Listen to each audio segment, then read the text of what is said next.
अच्छा कहते हैं किसी पर भरोसा कर लीजिए, अरे वाह भरोसा यदि टूट जाए तो सब बढ़िया से दिखने लगता है।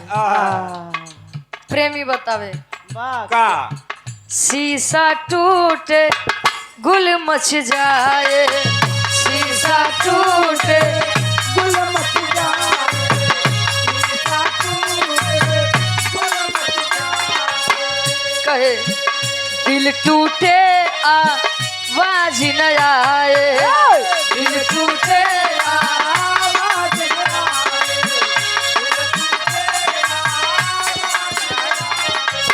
शीशा टूटे गुल मच जाए, दिल टूटे आवाज न आए।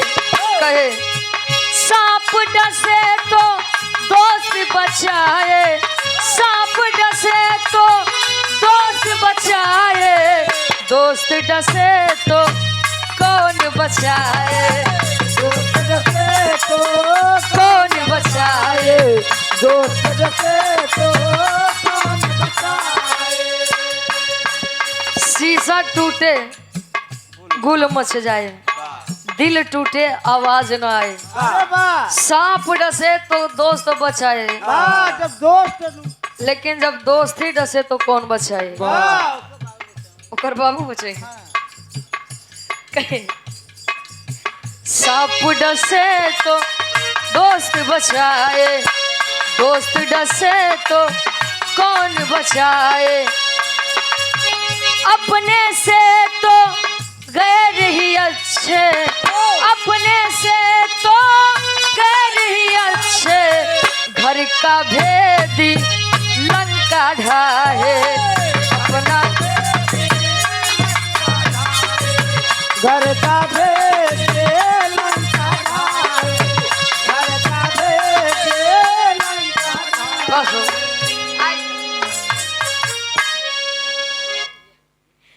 अभी आवाज एक छोट सा सामाजिक भी रहा, हाँ ज्यादा से ज्यादा 30 से 35 मिनट के, वाह 5-6 घंटा के नहीं कम ना होई थे, परेशान दिन हो गए, नहीं हाथ से रस है ना, वाह चल कटौती नहीं करते हम।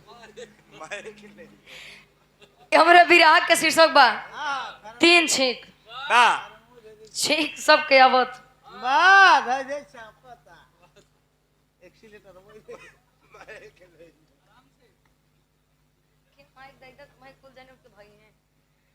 हेलो हाँ गन ये सुध छींक सब क्या होता उनका छोड़ा है, वाह और तीन छींक स्वाभाविक बात बा, छींक सबके आवत है। अच्छा आई छी की विराह में का करे बत तनी जतना जने बैठा है भैया रे, ध्यान से सुन ले बत तो सफल रही विराह गाऊ, नहीं तो अपने में छोड़ बा अब 4 लाइन भूमिका के भाव से।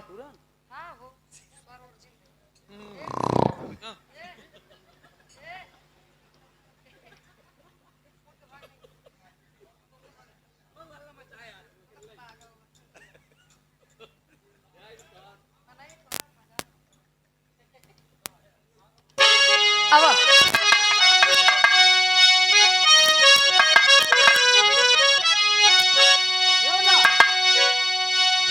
अरे मतलब की दुनिया है मतलब के साथ सदा प्यार मतलब से देता है भाई, तो मतलब से राखी बहन बांधती है, मतलब से दूधवा पियावे लिमाई, पिता पुत्र के बीच मतलब की डोरी, पता चलता तन पर जब आती बुढ़ाई।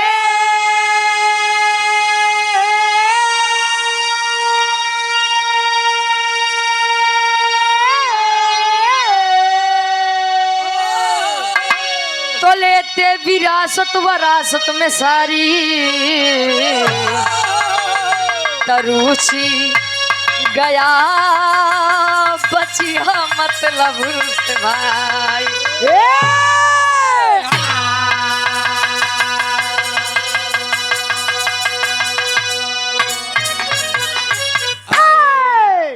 मतलब की दुनिया है मतलब के साथी, सदा प्यार मतलब से देता है भाई। बुद्धिजीवी लोग बैठे हैं हमारे सामने, बुद्धिजीवी लोग, पढ़ा लिखा समाज बैठा हुआ। वाह आज के समाज में सबसे बड़ी बात यह है, जो इंसान को परखना और जान गया बाबा ओकर तक गुजारा बा या धरती पे। अगर पागल जे बनावत बहु पागल बनत जात बा, हाँ तो कब ओकर मूड़ी काट लिए कुछ तब पता है। नहीं बा। आज के समय की सच्चाई है, लोग अपने सुख से ज्यादा दूसरों से, अपने दुख से ज्यादा दूसरों के सुख से परेशान है। बगली वाला अगर लाइट अपने घरे हाइलोजन बढ़िया से लगवाई ले, पड़ोसी घरे अंधियार बा, ओकरे घरे उजाला बा, कहे लगवाई तो पाऊ ने। बार है 7 बार हाइलोजन फोरब है, रतिया थोड़ी ढेलवे फोरब। रात में पता लग सब अंदर सोवता उठाए ढेला बस छोड़ दे, मारने से हाइलोजन में फूट गया, काम खत्म। ई जमाने के सच्चाई बा। दो टाइम अगर बगली वाला चैन से खाद बा पहिरत बा, बढ़िया कुर्ता सियाई ले पहन ले, काहे सियाई के पाऊ ने। बार है सार रोडिया बबो तो फारब है और का कुर्तवा तो कई दाए कहीं पूरा बोले सीख ले। रक्षाबंधन आए चला गए, कितना जनी रही पैसा रहे पे देखते नहीं, अब पैसा आवे लाग भैया लाइन लग जात। आई गए हम 10 रुपये के राखे 100 रुपये की मिठाई, वाह तो 500 नीचे खाली बात नहीं होती। वैसे भैया चलाक हैं। हाँ दिखा देन पैसे नहीं बा। मतलब हर जगह है, स्वार्थ हर जगह है। अब हम यहाँ आई के गावत तई नहीं बा कि हम बिना स्वार्थ के आए बटे, दादा पैसा दिए हैं तब आए हैं। स्वार्थ ही बा। आज हमारे यहाँ 2 दादा, एक महेंद्र दादा एक श्यामलाल दादा। इन्हें दुनिया लेके छोड़ दे माता। अच्छा काहे बदे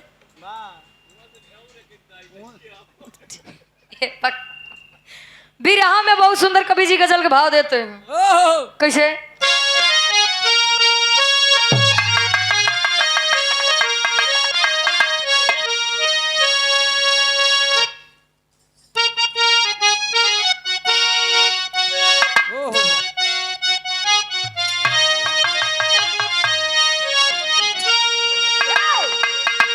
कोई परवरदिगार अल्लाह से कहे, ऐ मालिक, ऐ खुदा, खोदा खुदा नहीं खुदा, भगवान ईश्वर, कम से कम उनका तो छोड़ दे महाराज।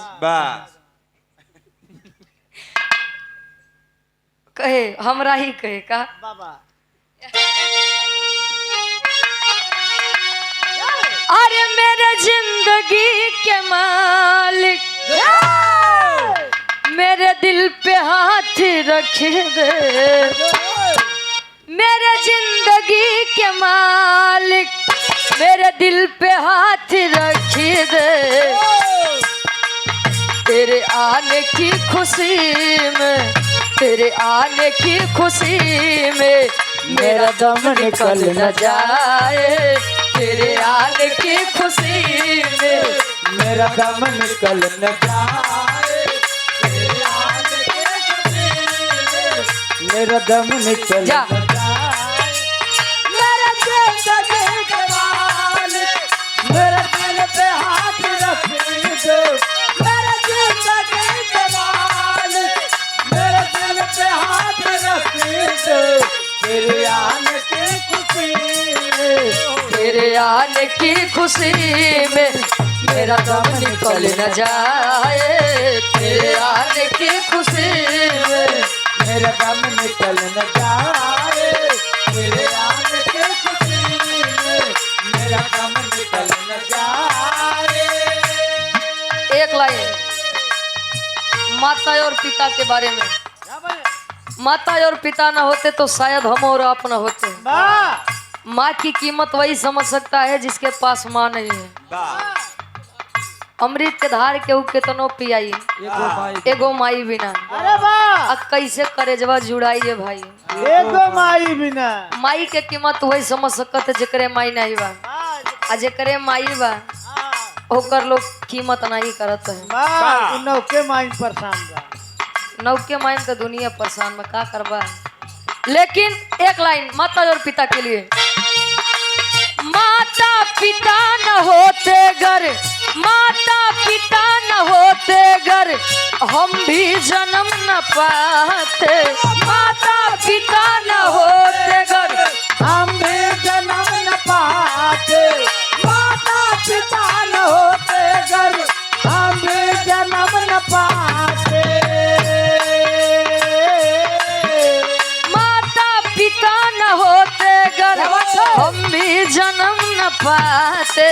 संसार में उजाला, संसार में उजाला, अरे होता नहीं कहीं पर। संसार में उजाला होता नहीं कहीं पर। संसार में उजाला होता नहीं। संसार में उजाला होता नहीं कहीं पर। माता पिता न होते घर, हम भी जन्म न पाते। संसार में उजाला होता नहीं कहीं पर।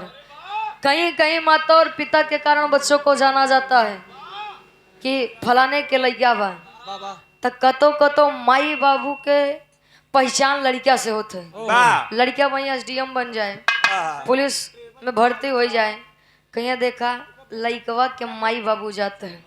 तो कहीं कहीं पिता और माता के कारण बच्चों की पहचान होती है, तो कहीं कहीं बच्चों के कारण माता और पिता की पहचान होती है। अगर ये दोनों एक दूसरे के पूरक हैं, समझ है, तो रिश्ता ही बेजोड़ होता है। हमरे विराह के कहानी की शुरुआत यहीं से बा। कैसे गुरुजी? आजा।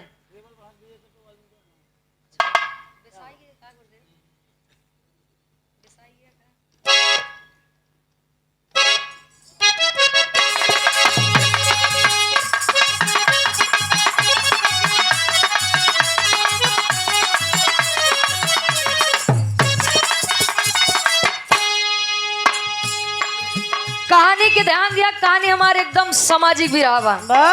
समाज में होने वाली सत्यता है, और थोड़ा बहुत इंटरटेनमेंट भी हो जाए आप सबके।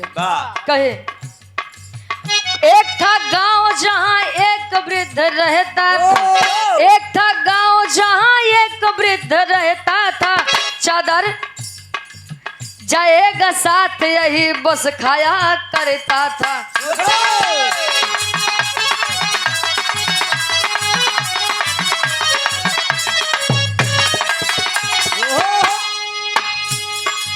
नाम था कि सुनपाल, किसी की नहीं सुनता था। नाम था कि सुनपाल, किसी की नहीं सुनता था। चादर बुढ़ाई का यादर के साथ बुनता था।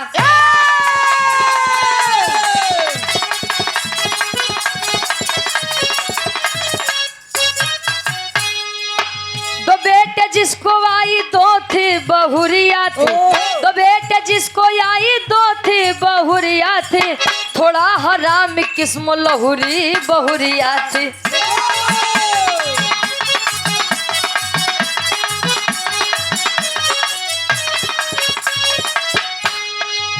एक दिन कही अपने पति को बुला करके, एक दिन कही अपने पति को बुला करके, एक दिन कही अपने पति को बुला करके, एक दिन कही अपने पति को बुला करके। जहाँ भी जाओ अपने बाप को खिला करके जाओ, जहाँ भी अपने बाप को खिला करके जाओ, जहाँ भी अपने बाप को खिला करके।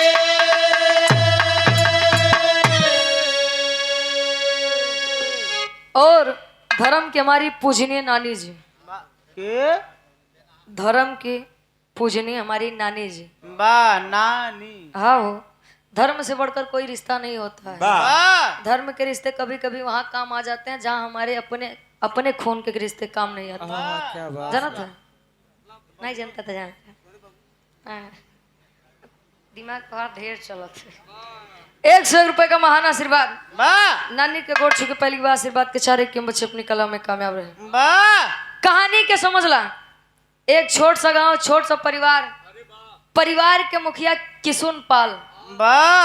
दुई लड़का है घरे मेहरारू नाही बा, यानी लड़कन के मातारी नाही बा।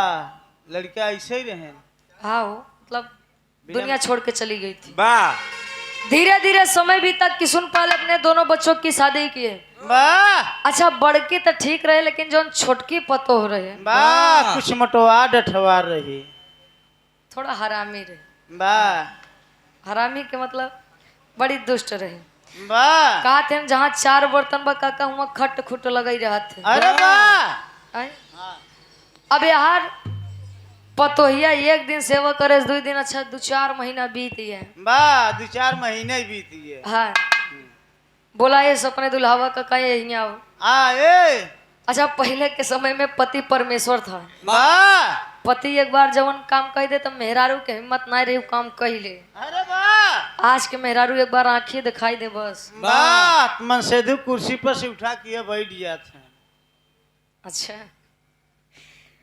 यार अपने दुल्हावा का बोला इसका यहाँ आवा कहीं का कहना अच्छा एक बात बतावा है कहीं बोल कहीं तोहार बाबू बुढ़ौती में इतना खाते पैसा ले ले वाह कहीं तोहार बाबू बुढ़ौती में इतना खाते वाह जवानी में कसहान हुई। दुल्हैया कहत बा अब बहरे से किशुनपाल सारी बात सुनत है। एक लाइन गीत लगत बा बिरहा सम्राट आप स्वर्गीय गुरु हफीज चंचल गुरु जी अपने जवानी के आलम में गावत रहे। वाह गायन और गाई के चला गए। वाह तू कब जाबू कहाँ हो लवली बक कहाँ है लवली खरगीपुर के पीछे पड़ा है। जा वहीं घंटा 2 घंटा बाद जा। ये आप रमेश भैया जी ना अच्छा दिनेश भैया जी गोड़े की पाँव धरती से गोड़े चमन। वाह हम कई गोड़े हाथे बात करते। अरे अब तो ढेर बोलता है। हाँ कहाँ 21 रुपए का महान आशीर्वाद। वाह गोड़े ना गोड़े गोड़े चमन गोड़े पक हाँ गोड़े गुरु जी गाँव कैसे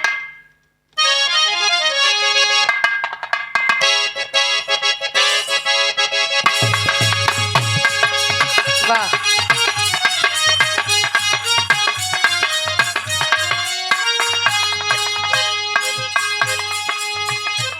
कोनो नहीं पतो पतो दुल्हन वाह दुलही। अब समझिए मुड़े गोबर लाद के गए खेते फेंके बदे। वाह गोबरवा मुड़वा पलाद के हो तब मुहनो पलादे का है।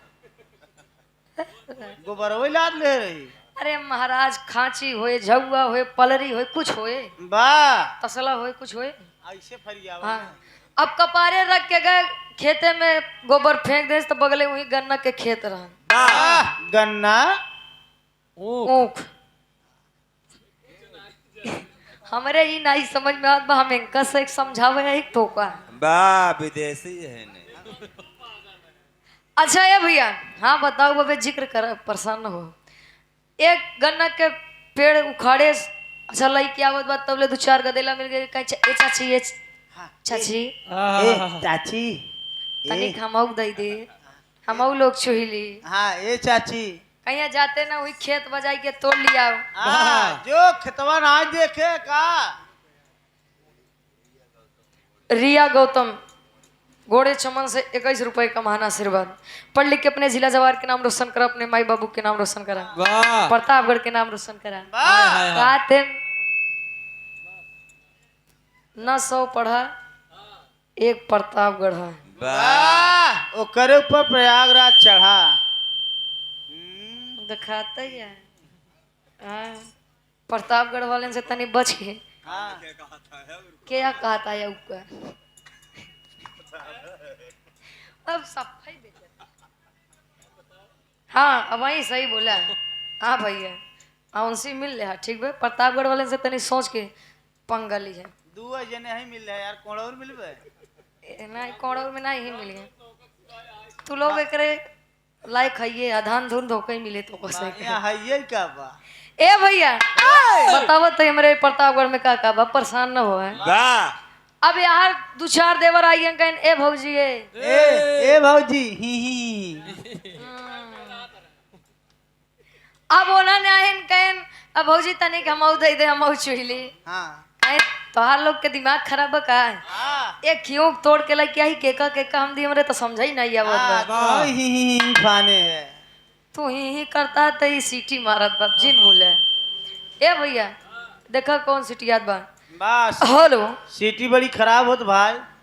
मार कराई देते हाँ तू आ रात भर मरवबे करबे का सीटी अच्छा मरवा नहीं आज। पूरा बोला करा अब यार अपने घरे पहुंचे तो बुढ़ऊ बैठा रहे बुढ़ऊ के मुहिम दांत नहीं बे हाँ ए बोतो ये दीदी पतो ये तनी कमाऊ दे दे तनी गन्नवा मऊ छुई लेते ये पतो ही है। कहे बाबू अब का बताइए हाँ एक कई ठियो हुआ मांगे वाले इतना जने समझे नहीं आवता तो दे के का दे वाह कहीं सुना हम बतावते जैसे बतावते तैसे तैसे बांट दे वाह सुन पतो ही यार सुन बतावे का हमका लगता आज हेरिंग के मन में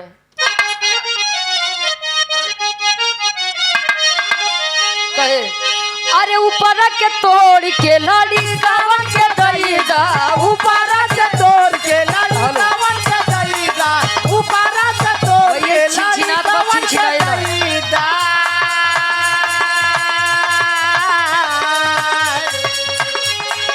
ऊपर के तोड़ के लाड़ी कवन के दई दा बिछवा के लहूरा देवा रवा नीचे के बौरा हवा ए दुल्ही बिछावा के बहुरा देवरावा पीछे के बहुरा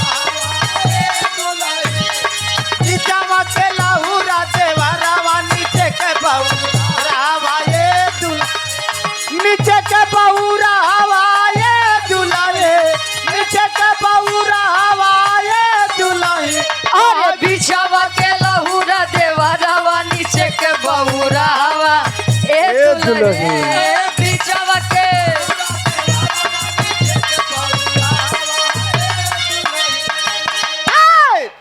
इत माला तर्ज रही लेकिन पतोहिया अपने दुल्हावा से कहा तब ले बगली खड़ा होई के किशुन पाल सब सुनत है हाँ हाँ बगलिए बैठा रहने से पतोहिया कहे का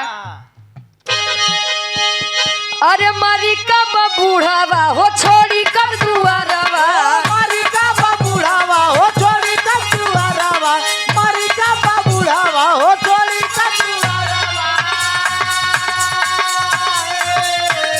अरे मारी कब बूढ़ावा हो छोड़ी कब दुआरवा घरवा से बोलेली पतोहिया बहुत खिसियाई रे भाई घरा में से बोला ले पतोहिया बहुत खिसियाई रे भाई घरा में से बोला ले पतोहिया बहुत खिसियाई रे भाई।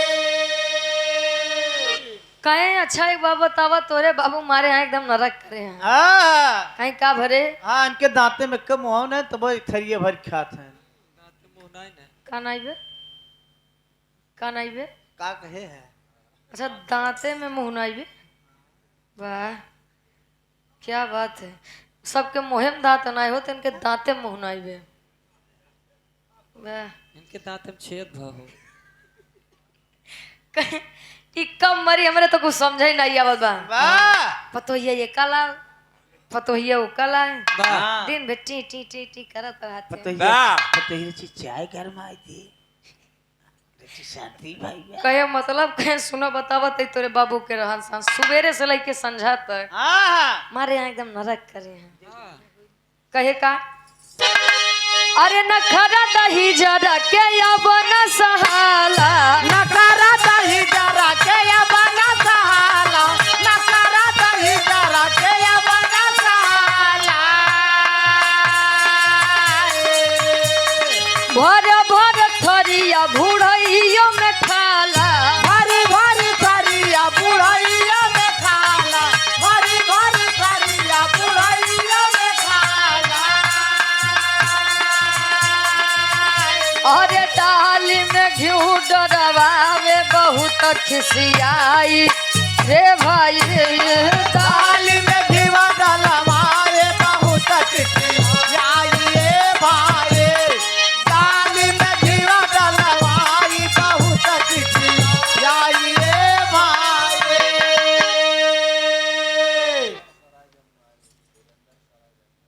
सराय जमुहारी से आप धर्म के गार्जियन जी आप वीरेंद्र भैया जी 51 रुपए का महान आशीर्वाद अब यार इतनी बतिया पतोया बने दुल्हावा से कहते बा कि तोहार बाबू न जाने कब मरी हैं। मर जाते हैं तो जान ले अपन लोग के राज आ जाते। अच्छा मानसिकता यही है। पतो हो सोचत है बूढ़ा बूढ़ा उम्र है। बूढ़ा बूढ़ा उम्र है तो हम अपने जने के साथे आराम से हाँ मलकाना वाले चाबी ले ले। घरे बदे सोचत है भैया भौजी हमेशा साथे रहे। हाँ नैहरे बदे खेमा माई बाबू जियत रहे। अब यार सोचत हैं तब ले किसुन पास आली बतिया सुने कहे वाह बेटा वाह। अरे वाह बेटा। मान लो मेरी बहू दूसरे के घर से आई थी, ये तो दूसरे के घर की बेटी थी। अरे कम से कम नालायक तुम तो मेरा खून थे, कम से कम तुम्हें तो मेरे लिए कुछ बोलना चाहिए था कि नहीं चाहिए था। तोर माई मर गई ते गद्दारी करबे। अब इतनी बतिया किसुन पास सुने ना अपन पोथी पत्र उठाए। अच्छा समाज में दुई पागल होते हैं, एक जेका भगवान पागल करे हैं आ एक होते हैं बंतु पागल। बंतु पागल जैसे भाई ना मेरे बंटू पागल। हम तो कुछ नहीं कहे अबे तक कुछ नहीं कहे। बंतु पागल के मतलब अब जैसे मान ले ये हमारे भैया हो गए, भैया मेरे भैया हो गए। अब हमें कह दे का डब्लू मास्टर का करत है। अब देखा था वो हारमोनिया बजावत है, लेकिन भैया का करत है ते का कहते हैं बंतु पागल। ये नहीं होते भैया। हाँ अब यार किसुन पाल अपन पोथी पत्र उठाए कहे अब मैं नहीं जीऊंगा। क्यों नहीं जीऊंगा? हमारे बेटवा पतो हमारे साथे धोखा कह दे, कोई सम्मान ही नहीं, कोई सम्मान नहीं। अब जान गए ना एकदम सटीक बात। हाँ। अब करत इनका खाटी इलाहाबादी तर्ज लगत बा।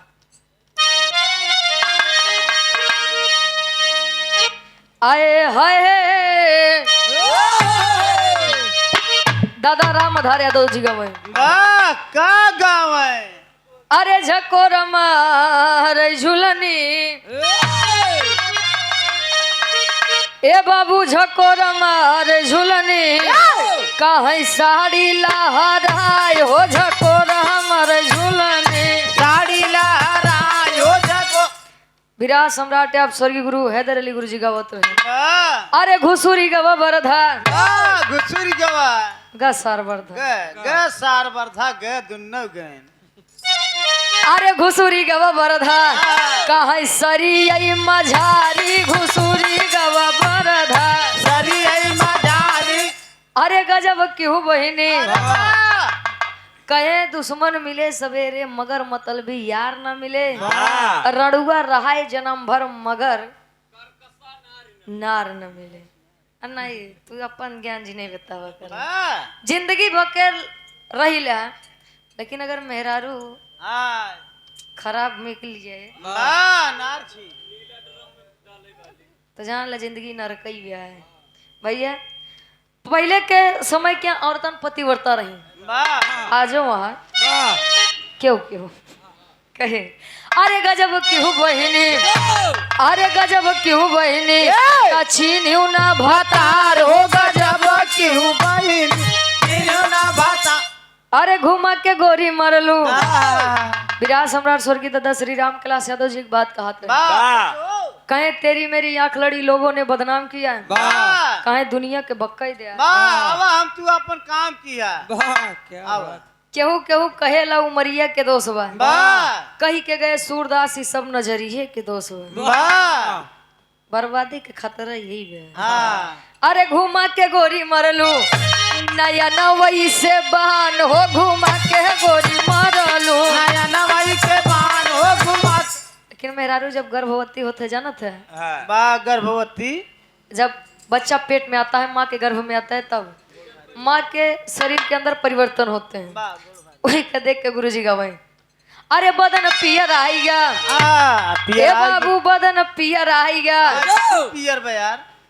अरे महाराज पियर उनका कपड़ा पियर बा हम बदन की बात करते हैं बा हमके कुल पियर तो हराई बा। अरे तू रहाई दे। अरे बदन पियर आएगा गोड़ होइगा भारी बदन पियर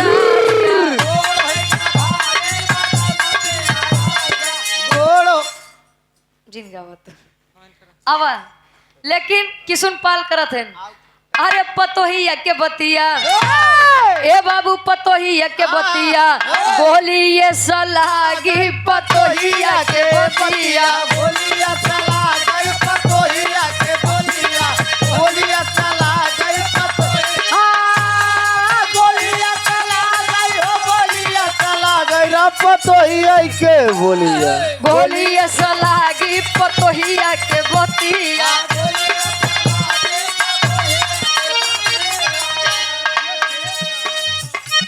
ए भैया अपन जन्म कुंडली लेहन ध्यान दी है गांव में एक विद्वान पंडित जी रहे वाह ऐसे उज्जर शर्ट पहन पछवारे बैठा रहे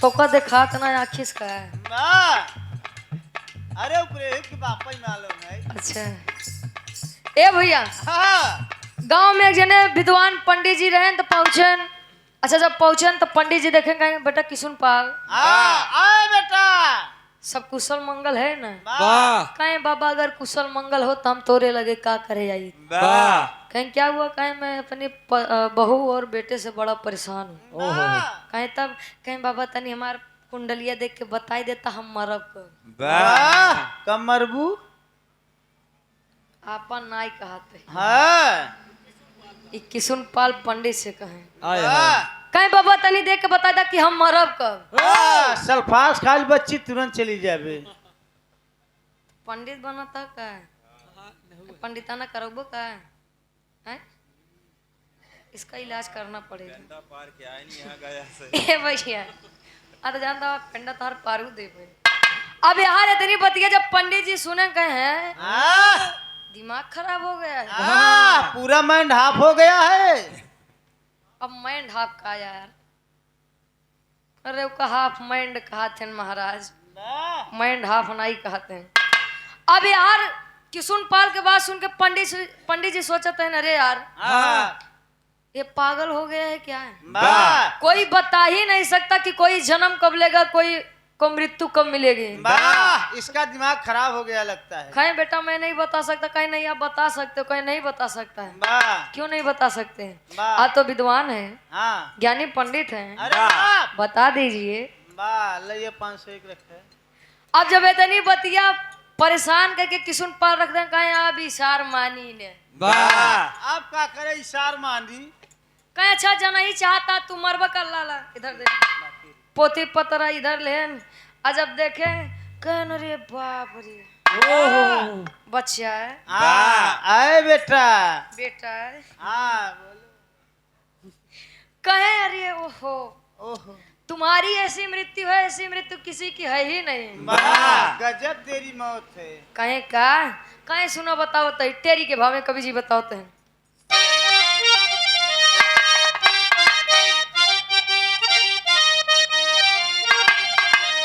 अरे मुहवा पे कुत्ता मोती जहिया स्पष्ट कह दे तू ही बोल रहा हम क्या करे बोलत है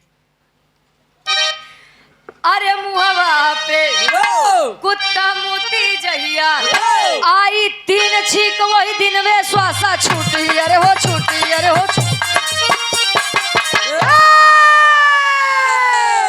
अब बोले आई 3 छीक वही दिन वे श्वासा छूटी मुहवा पे कुत्ता मोती जहिया अच्छा वो हर कहीं इशारा करता है बतावत है अच्छा बता है अब जब तरी बतिया किसुन पाल सुने कहे हैं ये कौन मृत्यु है कहे यही तो बेटा मैं बता रहा हूँ कि तुम्हारी मृत्यु जैसी किसी की मृत्यु आज तक लिखी ही नहीं है जौने दिन तार छींक पूरी हो जाए 3 ठी अब कुकुर आई के तोरे मुहे पे सुसु कह दे समझ ले वही दिन तू मरी जाबे वो भी ब्लैक डॉग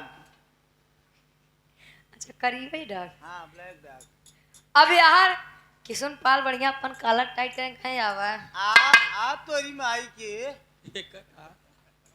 कहीं आवा आवा आवा बड़का सोचत रहे मर जाई अब तक हम अमर रही 3 छींक अब वही न दे तो हम मूर्छित कैसे हो आ 3 छींक उबे न करी तू कुकुर सार मोहे मुतबई नहीं करे अब ये खुशी में जल्दी घरे आए पोथी पतरा बहाए कहीं अब मैं अमर हूँ अब इतनी बतिया देखे हाँ तब से लगा मार रही का सीटी अच्छा बीचे बीचे में नहू आवत है। अब घरे पहुंचा तो देखे हम बैल बांधा रहे जो ने आज के समय में सब छुट्टू टहरत है वाह ए नहू कीमत रहत रहे। वाह दुआरी बैल बांधा कहे ले यही न रहा ते लोग हमारे गृहस्थी संभली हैं। वाह खुशी के मारे न उठाए झुआ पहुंचन जहाँ भूसा रखा बा। वाह अब भूसा भरे लागन खुशी खुशी में होत का एक लाइन गीत लगत बा।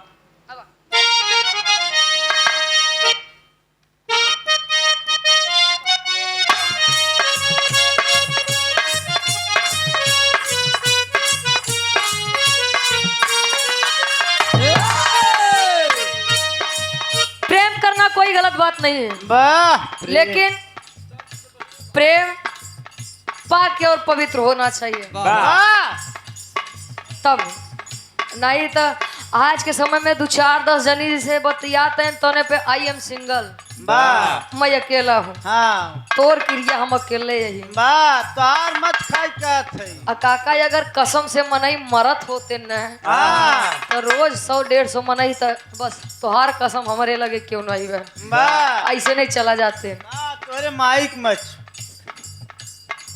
तू जी नहीं खा लइकवा कहे का दिल लगी ने दी हवा थोड़ा सा धुआं उठा और आग जल गई। दिल लगी नदी हवा थोड़ा सा धुआं उठा और आग जल गई। दिल लगी नदी हवा थोड़ा सा धुआं उठा और आग जल गई। दिल लगी ने दी हवा थोड़ा सा धुआं उठा और आग जल गई। तेरी मेरी दोस्ती तेरी मेरी दोस्ती प्यार में बदल गई। तेरी मेरी दोस्ती प्यार में बदल गई। तेरी मेरी दोस्ती तेरी मेरी दोस्ती प्यार में बदल गई। तेरी मेरी दोस्ती प्यार में बदल गए। तेरी मेरी दोस्ती प्यार में बदल गई। दिल लगी ने दी हवा थोड़ा सा धुआं उठा और आग जल गई। तेरी मेरी दोस्ती प्यार में बदल गई। तेरी मेरी दोस्ती भाव पर विचार करिया किशुन पाल पहुंचत है जहाँ भूसा रखा बा अझुआ में भूसा भरत है तब ले भूसा के घर में घुसा ज्यादा ही गर्दा उड़ा पूरी नाक भर गई। भूसा के घर में घुसा ज्यादा ही गदा उठा पूरी नाक भर गई। भूसा के घर में घुसा ज्यादा ही गदा उठा पूरी नाक भर गई। भूसा के घर में घुसा ज्यादा ही गर्दा उड़ा पूरी नाक भर गई। देखते ही देखते छींक वार कर गई। देखते ही वार कर गई। देखते ही देखते छींक वार कर गई। देखते ही देखते छींक वार कर गई। भूसा के घर में घुसा ज्यादा ही गर्दा उड़ा पूरी नाक भर गई। देखते ही देखते अरे छींक वार कर गए। और ये आप कार्यक्रम के आयोजक साहब आप आदरणीय परम सम्मानित श्यामलाल दादाजी ITO ऑफिस 100 रुपए का महान आशीर्वाद चरणों में कोट कोट नमन है। आशीर्वाद पछा रहेगी। एक स्वर में सबके नमस्ते प्रणाम स्वीकार हो। ये दिनेश भैया जी 10 रुपये का महान आशीर्वाद। माई भगवती करे हमेशा 11 रहा। वाह अच्छा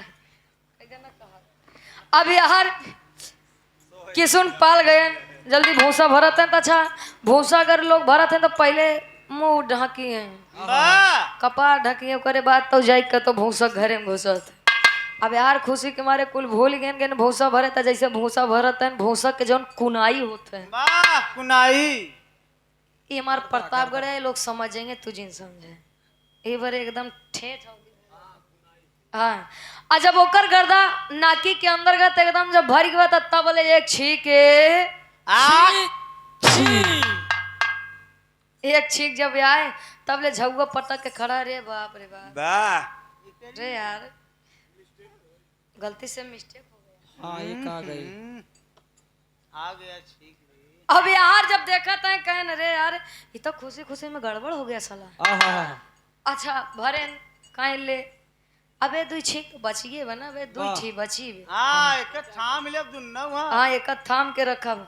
अच्छा जैसे बैल का गेन चारा पानी दे ना एक छीक आई बात अब महात्मा जी कहन बेटवा 3 छीक आए वाह अब वो भैया एक छीक आई गया तब ले गए जैसे बैठे कुर्सी पे पतोहिया कहे का बाबू वाह आ गया आई गया कमाई की आहा हमेशा तोहर दिमाग खाइन पे रहा थे आहा बैठे बैठे खाता दूल्हा मार कमाद बा वाह आ जाता तनी काम बहुत कर लेते हैं आहा कहे का काम बा कहे नु गेहूं रखे बाटे वाह धोई के जाई के ओकर पिसाई के आवा तबे राते में रोटी मिल नहीं तो भाते से काम चलाया। वाह अच्छा पुराने लोग पहले के समय में खाए पिए में बड़ा शौकीन रहे ने। आहा पहले के लोग देखा महुआ खात रहे वाह आज वाले पियत हैं वाह अंतर तन के बजानत है वाह हो खाए वाले के 6 महीना बाद असर करत रही वाह अब पिए वाले के 6 मिनट में कह देते हैं। वाह आज जब असर करे ना तो कहें बोल तेरी माँ कितना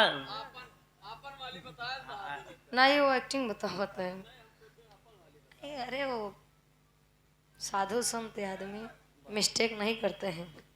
ए भैया हाँ हम गवाही देवे मतलब गाय देवे हाँ सारे सिकवे गिले भुला के कहो वाह अरे जिन कहा जौन गीला बा ओका धारी रह दे। करे रहे दे बनवा कर धनिया धनिया दगा मुँह ए भैया हाँ बैठे रहा दिनेश भैया तो है गाय देव हम परेशान जिन हो वाह तो है गाय दे अरे उनकर गनवा गाय दे महाराज। वाह अब यार आयन तब ले कहे कहे अच्छा ठीक बा पतोहिया ला दे जाते हैं वाह ले ये पतोहिया ए पतोहिया ले ये गठरिया दे साइकिली पे अच्छा ला देन अब जब ला देन तो चल देन साइकिली पे और रास्ता तनी खराब रही आहा आजाद तेन तब इलाहाबादी चौक लगत बा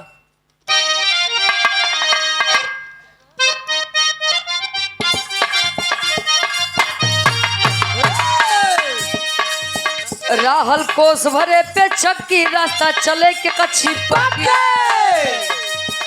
राहल कोस भरे पे चक्की रास्ता चले के कच्ची पक्की हाफत पहुंचा तब गेहूं के गठनवा हापत पहुंचा दा गेहूं के गठाना वाना हापत पहुंचा लाई के गेहूं के गठाना हाँ गठाना वाला हो गठाना वाला हो गठाना वाला हापत पहुंचा लाई के गेहूं के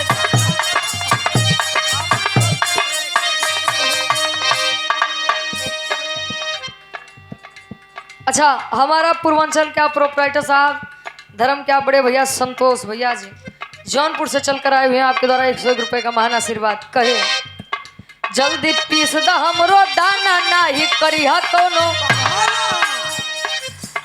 जल्दी पीस दा हमरो दाना नाही करिहा तू बहाना खाना मिल नाही हमके बिहनवा खाना मिली है ना है हमके बिहान हाँ बिहाना वाला हो बिहाना वाला हो बिहाना वाला खाना मिल नहीं हमके तब बिहनवा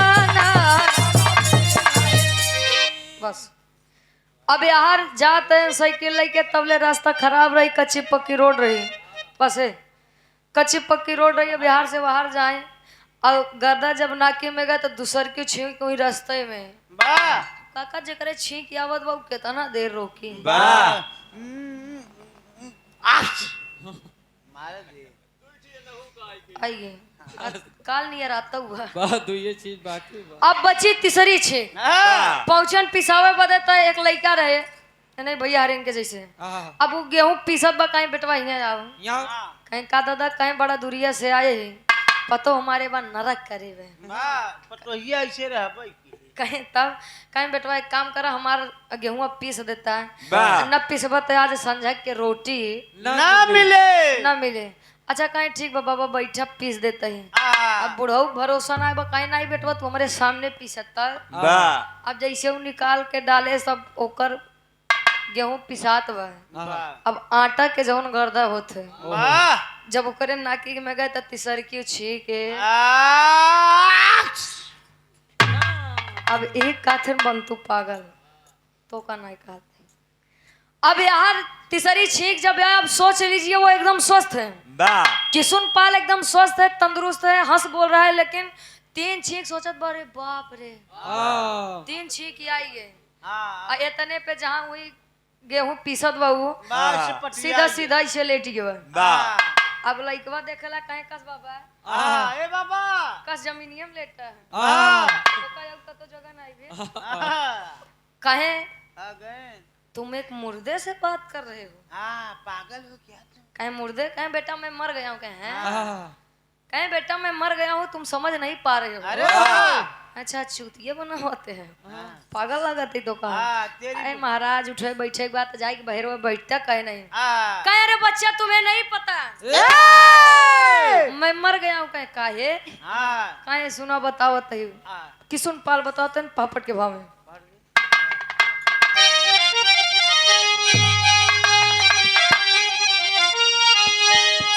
अरे टांग उठा के मुंह पे कुत्ता बाबा बाबा, अरे टांग उठा के मुंह पे कुत्ता अब मुंह ते बूढ़वा रोके ना तो टांग उठा के मुंह पे कुत्ता अब मुंह ते बूढ़वा रोके ना देखे सब ही लेकिन क्यों ना पूछे बूढ़वा रोके ना देखे सब ही लेकिन क्यों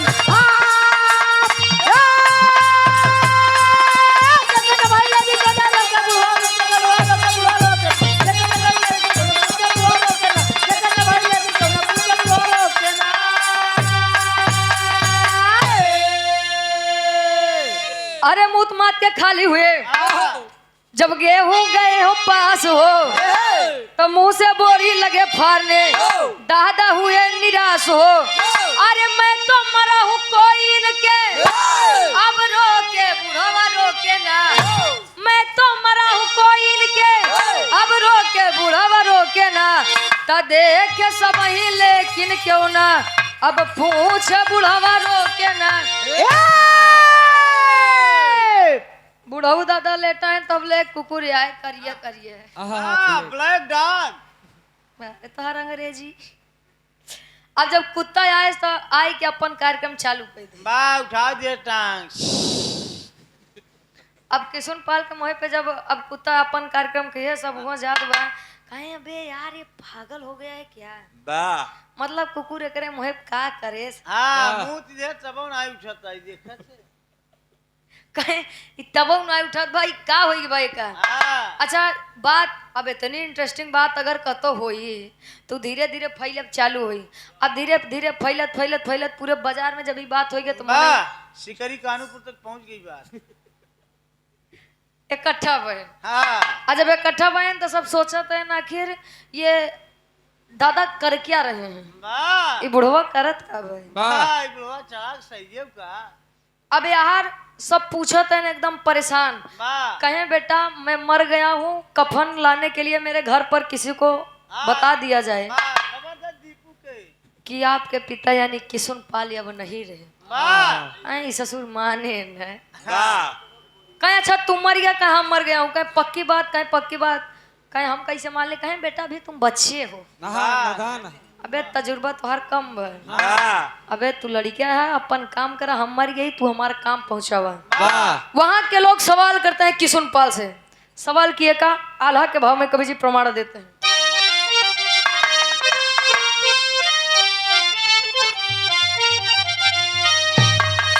हाय हो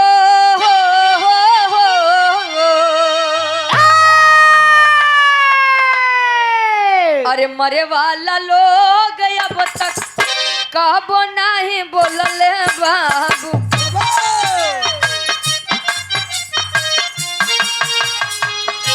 कैसा नहीं मुर्दा जकर निकाले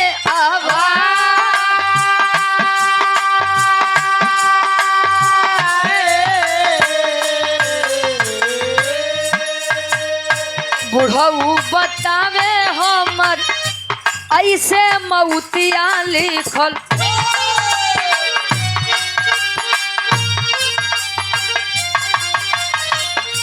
पतरा में देख के बताए श्रीमान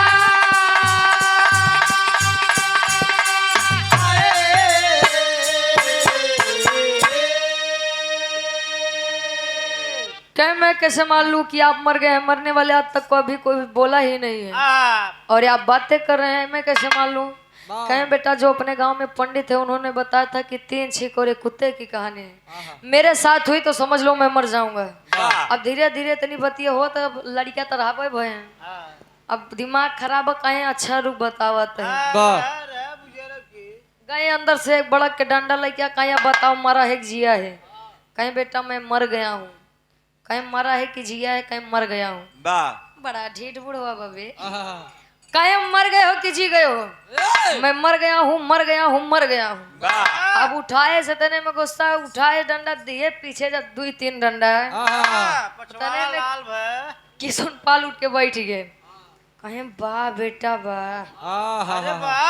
कहीं अब का भा, कहीं अरे बेटवा तू हमका जिया ली है, कहीं द तेरी पगले भला करे। कहा तेन कैसे आखिरी भाव खड़ी के भाव में कभी लिखा था इनका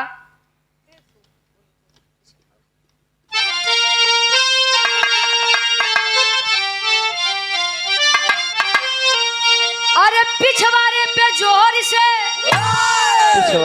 जब लठिया पड़ी,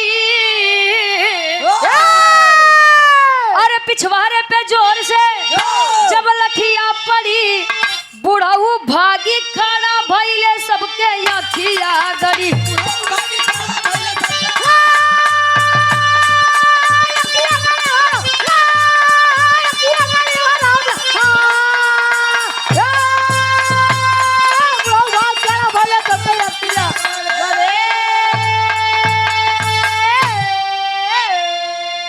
जब पाए 2 डंडा खड़ा भई कहे बेटवा धन्य हुआ जवन तू हमका जिया लिया है, कहे वो कैसे कहीं नहीं तार डंडवा जादुई छड़ी डंडवा हाँ हो ये डंडवा कहे बतावा हम मर गए आज तू 2 डंडा मारा बतावा हम जी गए बाहर चमत्कार। कहे बेटवा अच्छा काम करबे का?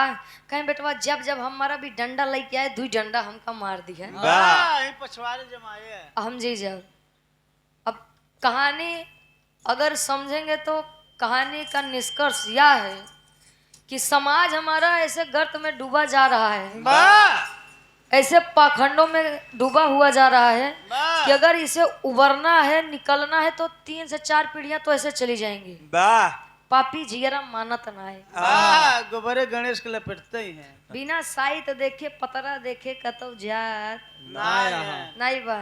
लड़कियां पैदा तू लोग करबा नाम दूसर के बताइए पैदा तू कर ये है गर्त। और विराह का निष्कर्ष यह है कि हास्य रस ठीक है आप लोगों को मनोरंजन मिला, लेकिन निष्कर्ष इसका यही है कि लोग जानने के बाद भी अनजान बनते जा रहे हैं। बुद्धिमान बनिए और बुद्धिमान बन करके भैया अब केहू आवाज बा अच्छा कमी कुछ हमारे और आपो के अंदर बा आए नीमी के पेड़ बा कहे भैया देखा था कहे हाँ कहे अमोक पेड़ों में कौ आम नहीं फरा बा।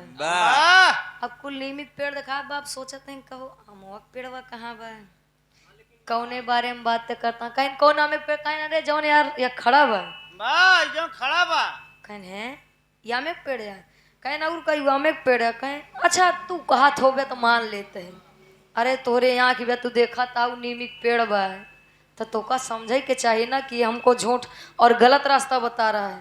तो पहले हमें और आपको सुधरना है, बाद में ये तो लोग सुधर ही जाएंगे। कमी सबसे ज्यादा अपने के अंदर बने पहले सुधर जा। हाँ तो का बाद में सुधार भी देंगे। अब आखिरी भाव माई बाबू के सेवा करा है। माई बाबू न होते तो आप लोग हम लोग यहाँ न होते बाबा और नहीं बुढ़ौती दाई में बोझ लगे लगत का ये बड़े भैया आखिरी भाव गुरु बिहारी गुरु गणेश गुरु रामलाल की प्रिय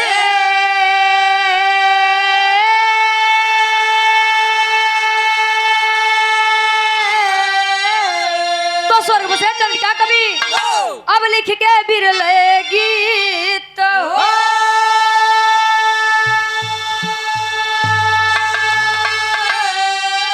अरे मुहवा पे कुत्ता मोती जहिया रुचि गया कभी बिरहा के सजीवन बूटी मुहवा पे कुत्ता मोती